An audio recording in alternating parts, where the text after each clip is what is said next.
बातचीत करके किसी का दिल जीत लेना, बातों से किसी का दिल मोह लेना। अगर आप भी इस तरह का मैजिक चाहते हैं तो ये वीडियो यकीनन आप ही के लिए है। अस्सलाम वालेकुम मेरी शहजादियों, मेरी महारानियों, this is Nia Haroon. Welcome back to my YouTube channel. Hope you all are doing well. I am good too, अल्हम्दुलिल्लाह। आप सबके लिए ढेर सारी दुआएं, ढेर सारी नेक तमन्नाएं और ढेर सारा प्यार लेके आपकी खिदमत में एक दफ़ा फिर से हाजिर हुई हूँ। आज है संडे, जी संडे, और कुछ बनने जा रहा है स्पेशल। आज हम अपनी रेसिपी के साथ साथ हम बड़ी मज़ेदार सी बातें करेंगे और आप लोगों के साथ शेयर करूंगी अपनी ये देसी रोस्ट की रेसिपी जो मैं अमूमन जो है ना अपने बच्चों की फरमाइश पे बनाती होती हूँ। और उसके साथ साथ आज जो हम टॉपिक डिस्कस करेंगे वो है बेस्ट कम्युनिकेशन स्किल्स। हाँ जी, कम्युनिकेशन से किसी का दिल जीत लेना, बिना थोड़ी बात करके, बिना कुछ करके दिखाए, चंद बातों से, चंद लफ्ज़ों से और अपनी मीठी ज़ुबान से, शरीनियों से किसी का दिल जीत लेना, ये बहुत बड़ा आर्ट है हमारी ज़िंदगियों में। और ये नेशनली, इंटरनेशनली ये बहुत कारआमद होता है और बहुत ज़्यादा जो है ना आपके मसाइल का हल निकल आता है इससे। तो सबसे पहले मैं यहाँ पे अपने रोस्ट को लगा रही हूँ मसाला। मैंने एक पूरी होल चिकन ले लिया था और उसके मैंने 8 पीसेस करा लिए थे।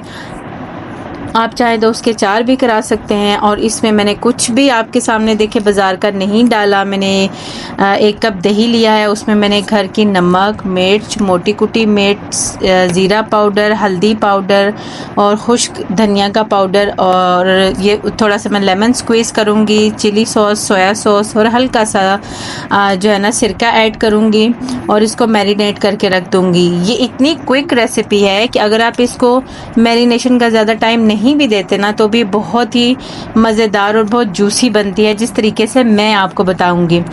तो ये मैंने चिकन को कट्स लगा लिए थे। कट लगाने का मतलब ये होता है कि जो भी आप इसको मैरिनेशन के लिए मसाला लगाएं वो इसके अंदर तक अच्छे से लग जाए और इसके अंदर तक इसका एक जूसी जो है ना वो टेस्ट आ जाए। मैं तो जुगाड़ी सी औरत हूँ और झटपट खाना तैयार करने वाला बंदा हूँ, तो मैं जो हूँ ना मैं अपने ही जुगाड़ लगाती हूँ। बहुत कम बाज़ारी मसाले इस्तेमाल करती हूँ मैं, क्योंकि मेरे हस्बैंड को भी शौक़ नहीं है बाज़ारी मसालों का, तो मैं थोड़ा अवॉइड करती हूँ। और मेरे बच्चे भी जो हैं वो थोड़ा माइल्ड खाना पसंद करते हैं, तो मैं बहुत कम इस्तेमाल करती हूँ। हाँ, जहाँ बहुत ज़रूरी हो वहाँ मैं इस्तेमाल कर भी लेती होती हूँ। मैं कोई इतनी नेक परवीन नहीं हूँ। तो बैक टू द टॉपिक आज का ये था कि आप अपनी अच्छी बातों से, मीठी ज़ुबान से कैसे किसी का दिल जीत सकते हैं। जी, आजकल के दौर में अगर आप किसी दुखी दिल की, किसी परेशान दिल की, किसी उदास दिल की कोई बात आप सुन लेते हैं गौर से, तो आप उसका दिल यकीनन जीतने में कामयाब हो जाते हैं। क्योंकि बहुत से दोस्त मिल जाते हैं लेकिन वो दोस्त जो है ना आपका दुख सुनने का हौसला नहीं रखते। बहुत कम लोग ऐसे होते हैं जो सामने किसी को बिठा के, किसी दर्दमंद को, और बहुत सिंसियरली उसका दुख सुनते हैं। तो ऐसे लोग जो होते हैं ना दूसरों पे अपना इंप्रेशन जमाने में बेहतरीन तरीके से कामयाब हो सकते हैं। तो यहाँ पर जो मैं आपको टिप्स बताऊँगी वो सारी टिप बहुत इंपॉर्टेंट है, बट जो दूसरी टिप है ना जो मुझे लगता है जो बहुत ही ऑथेंटिक पॉइंट है उसको आपने स्किप नहीं करना। और अगर आप मेरे चैनल पे नए हैं तो इसको सब्सक्राइब कर दें, बेल का आइकन ज़रूर प्रेस कर दें ताकि मेरी आने वाली हर नई वीडियो का आपको नोटिफिकेशन टाइम से मिल जाए। और कोई भी पार्ट अच्छा लगे तो उसको किसी अपने प्यारे के साथ ज़रूर शेयर कर दें। हाँ, आपका प्यारा सा कमेंट जो है ना वो मुझे हौसला देता है और मैं आपके कमेंट की मुंतज़िर होती हूँ। So let's get started. First, दूसरों की बातों को दिल से सुने। बात तो हर कोई सुनता है लेकिन दिल के कानों से सुनना बात एक अलग वाइब होती है। जब सामने वाला आपसे बात कर रहा होता है ना तो वो आपके फेशियल एक्सप्रेशन से, आपके जेस्चर से जान लेता है कि आप उसकी बात दिल से सुन रहे हैं या कि सिर्फ ऊपर से उसका टाइम पास कर रहे हैं। तो आप अगर कोई भी किसी काम में मसरूफ़ हैं तो उसको छोड़ दें, दिल से आराम से बैठ के सामने उसको बिठा के उसकी बात सुने ताकि उसको महसूस हो कि हाँ उसका बात करना आपके लिए वाकई इम्पॉर्टेंट है। इस तरह से उससे क्या होगा कि आपका एक पॉजिटिव इम्प्रेशन उसके ऊपर पड़ेगा कि हाँ वाकई इस बंदे ने मेरी पेन ली है, इस बंदे ने मुझे सुनने की कोशिश की है। और वो उससे क्या होगा कि एक तो उसका दर्द कम हो जाएगा, उसका दिल हल्का हो जाएगा और आपका एक पॉजिटिव इम्प्रेशन दूसरे पर पड़ जाएगा। सो दूसरों की बात को दिल के कानों से सुनना बहुत ही कारआमद साबित हो सकता है आपके लिए। So move to the second and my favourite tip is तनकीद ना करें, अवॉइड क्रिटिसिज्म। देखें, जो भी आपके पास आया है ना वो ऑलरेडी बहुत दुखी, बहुत परेशान और बहुत ही पेंडेमिक सिचुएशन से, केओस से आपके पास आया है। उसको आपकी तनकीद नहीं, समहाउ ऐसा होता है हमारे बच्चों को भी अगर हम वो कोई बात करते हैं तो उनको बजाय समझाने के डांट पिला के उनको भेज देते हैं। इससे क्या होता है नेक्स्ट टाइम वो इस चीज़ का हौसला ही नहीं करते हैं कि वो माँ से कोई बात शेयर करें। तो किसी को भी जब आप किसी की बात सुनते हैं, जब आप जो कोई भी आपके साथ दुख शेयर करता है ना, तो उसको उसी वक्त उसकी तनकीद ना करें, उसको उसी वक्त क्रिटिसाइज ना करें, उसको उसी वक्त उसकी गलतियां मत गिनवाने बैठ जाएं। थोड़ा वेट करें, थोड़ा उसको बोलने दें, थोड़ा उसको दिल हल्का करने दें। हाँ, नेक्स्ट टाइम का वेट करें, नेक्स्ट मौके का इंतज़ार करें, तब आप उसको समझाएं। क्योंकि कभी कभी तनकीद जो होती है ना वो आपके ऊपर भी उल्टा पड़ सकती है। देखें, सामने वाला जो कुछ भी कर रहा है ना वो इंटेंशनली ही कर रहा है। कोई भी आजकल के दौर में इतना मासूम या इतना बच्चा नहीं है जिसको ना पता हो कि वो क्या कर रहा है। तो आपकी तनकीद समहाउ आपके लिए ही बुरा साबित हो सकती है।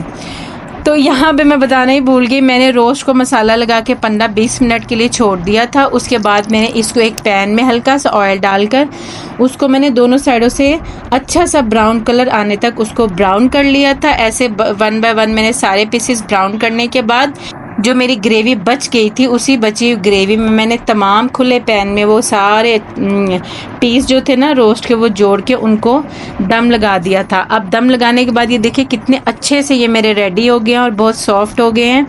और यहाँ पर मैं क्या करूँगी, मेरे पास कोयला मैंने घर में रखा होता है, उसको मैं फुल आंच पे गरम करूँगी। गरम करने के बाद एक फॉयल पेपर पे उसको मैं कोयले को अंदर रखूँगी और फिर हल्का सा मैं ऑयल डाल के इसको कोयल स्टीम दे लूँगी। इससे क्या होता है बिल्कुल बाजारी टेस्ट आता है, जैसे कोयलों पे पका हुआ रोस्ट होता है ना उसका टेस्ट आता है। तो move to the third tip, दूसरों को भी बोलने का मौका दें। जो आपके पास बात करने आया है, जो आपसे बात करने आया है, जो आपके सामने बैठा है, वो भी तो आपके साथ दुखड़ा रोने ही आया है ना, तो उसको भी बोलने का मौका दें। अभी वो बात शुरू करता ही नहीं है तो आप दे तेरे की नसीहतें शुरू कर देते हैं, दे तेरे की तनकीद शुरू कर देते हैं। आपका एक नेगेटिव इम्पैक्ट पड़ता है इस चीज़ से। अगला कहता है यार ये तो मुझे बोलने ही नहीं दे रहा। जब इसने मुझे बोलने ही नहीं देना, जब इसने मुझे बात ही नहीं सुननी, तो फ़ायदा इसके पास बैठने का। ऐसे क्या होगा कि वो आपसे दिल बेजार करके बेजारी से उठ के चला जाएगा। तो आप जब भी आपके साथ कोई बात करे, आपकी कम्युनिकेशन इतनी स्ट्रांग होनी चाहिए, आपकी कम्युनिकेशन में इतना ठहराव होना चाहिए कि अगले बंदा उसको भी बोलने का मौका दिया जाए ताकि वो अपनी पूरी बात आपको समझा सके। उसके बाद कभी भी आप अगले बंदे की बात सुन के उसको फ़ौरन से राय ना दे दिया करें, फ़ौरन से जज ना कर लिया करें। थोड़ा टाइम खुद को देते हैं, खुद थोड़ा टाइम अगले बंदे को देते हैं। तो इस तरह से क्या होता है कि आपकी कम्युनिकेशन स्किल्स जो है ना वो और इन्हेंस होंगी और स्ट्रॉन्ग होंगी। फोर्थ पॉइंट पे मूव करने से पहले मैं आपको बताऊं, अल्लाह ताला ने इंसानों को बहुत खूबसूरत पैदा किया है। अल्लाह ताला ने इंसानों के अंदर बहुत सी खूबियां रखी हैं। हर इंसान के अंदर कोई ना कोई टैलेंट होता है, कोई ना कोई खूबी होती है। चाहे वो बज़ाहिर बहुत खूबसूरत ना हो, उसका दिल बहुत खूबसूरत हो सकता है, उसकी आदत, उसका इखलाक बहुत अच्छा हो सकता है। तो मेरा फोर्थ पॉइंट ये है, दूसरों की तारीफ़ करें, दूसरों की तारीफ़ करना सीखें। जब आप क्रिटिसिज्म को अवॉइड करेंगे, जब आप दूसरों की बात दिल से सुनेंगे, जब आप दूसरों को बोलने का मौका देंगे, तो यार उसकी तारीफ़ करने में क्या हर्ज है। और तारीफ़ करने का मतलब हरगिज़ मैं ये नहीं कह रही कि आप उसको लेसियाँ लगाएं, उसकी चापलूसी करें। जो उसके अंदर हुनर नहीं भी है उसकी भी आप तारीफ़ करते जाएं। तो ऐसा क्या होगा, एक दिन उसको पता लग जाएगा कि यार ये तो मेरे साथ मैं ऊपर से तारीफ़ें मेरी करता, मुझे तो पता है ये हुनर मेरे अंदर नहीं है या ये काबिलियत मेरे अंदर नहीं है, तो ये तो झूठ बोलता रहता है। इससे क्या होगा, आपका एक मनफी इम्पैक्ट पड़ेगा। तो आप दूसरों की तारीफ़ करें, हर इंसान की खुल के तारीफ़ करें, उसको बताएं कि अल्लाह ताला ने आपके अंदर क्या खूबी रखी है, उसको बताएं कि आपके अंदर क्या टैलेंट है, आप किस चीज़ को इम्प्रूव कर सकते हैं। और वैसे भी यार दूसरों की तारीफ़ कर देने से अगर किसी का दिल खुश हो जाता है तो आपका क्या जाता है। किसी का दिल खुश कर देने से तो अल्लाह ताला भी राज़ी हो जाता है ना।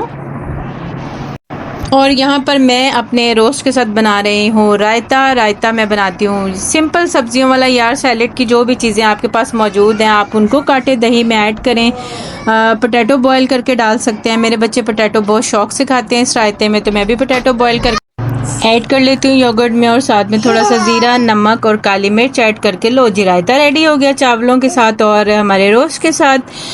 सो moving to the next tip is दूसरों के सामने अपना रोना धोना मत रोएं। देखिए, आपके पास जो भी परेशानियां हैं, मुश्किलात हैं, उनका सामना आपने खुद से करना है। कोई भी उसका हल नहीं निकाल सकता आपके लिए। तो यार क्या फ़ायदा किसी के आगे अपना रोना धोना रोने का। अगर कोई आपके पास अपनी परेशानी या कोई भी बात, कोई भी मुश्किल शेयर करने आया है, तो उसका मतलब ये है कि वो आपसे अपनी बात करना चाहता है। अगर आप इस दौरान उसके साथ अपने रोना धोना शुरू कर देंगे तो क्या इम्पैक्ट पड़ेगा। इससे क्या होगा कि वो कहेगा यार इसके तो अपने मसाइल ही नहीं ख़त्म होते, इसने मेरा क्या मसला सुनना है, इसने मेरा क्या। और फिर देखें, जब आप अपना मसला दूसरों के साथ शेयर करते हैं ना, तो वो कभी कभी आप ही के गले पड़ जाता है। लोग आपकी कमज़ोरियों से, लोग आपकी कमियों से खुश होते हैं। कोई भी आपके लिए सौरो फील नहीं करता। इसलिए बेहतर यही है कि आप अपनी जो भी परेशानियां हैं, जो भी मुश्किलात हैं, उनको अल्लाह ताला के आगे सजदा रेज़ होकर अल्लाह ताला के साथ शेयर करें। दूसरों के साथ मत शेयर करें। उनके पास तो अपनी बहुत सी परेशानियां और मुश्किलात है झेलने के लिए। और ये जो पीछे मेरी छोटी छोटी ची पटाख हो रही है ना, इसको थोड़ा अवॉइड कीजिएगा। छोटा बेटा जो है ना, वो बहुत जिद कर रहा है और मेरे पास ही बैठा हुआ है। So moving to the last point, last but not least, बहुत सी बातें ऐसी हो सकती हैं जो आपके माइंड में हो, मेरे माइंड में ना हो। तो लास्ट पॉइंट नॉट लीस्ट, ऐसा हो सकता है कि आप लोगों के माइंड में और बहुत अच्छी सी पॉइंट्स हों, बहुत अच्छी सी बातें हों और मेरे माइंड में ना हो। बट मेरे नज़र में लास्ट पॉइंट ये है कि do not make a joke anyone, do not mock others. दूसरों का मजाक मत बनाएं। आप जब दूसरों का मजाक बनाते हैं, दूसरों का तमस्खर बनाते हैं, जब आप उसकी बात सुन के अपने फेशियल एक्सप्रेशन से उसको जो है ना ह्यूमिलेट करने की कोशिश करते हैं ना, तो भी बहुत एक बुरी बात है यार, बहुत बुरी बात है। मैंने आपको हमेशा कहा है कि अगर आप किसी का दर्द सुन के, दुख सुन के उसका दिल हल्का कर सकते हैं तो इसमें क्या बुरा है।